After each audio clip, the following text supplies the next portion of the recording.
അംഗനവാടി നല്ലതാണോ? കോറ്റരിട്ടാണോ? അച്ചു ആണോ?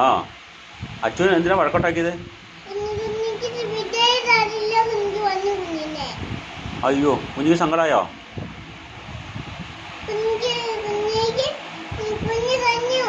കുഞ്ഞി കരഞ്ഞോ? എൻ്റെ ദൈവമേ. ആ, മിഠായി തരില്ലെന്ന് പറഞ്ഞു അല്ലേ? അംഗനവാടി പോണിട്ടോ അല്ലേ?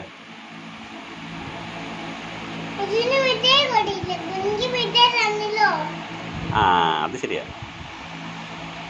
അരിക്കൊഴിക്ക് പോണിട്ടാണോ?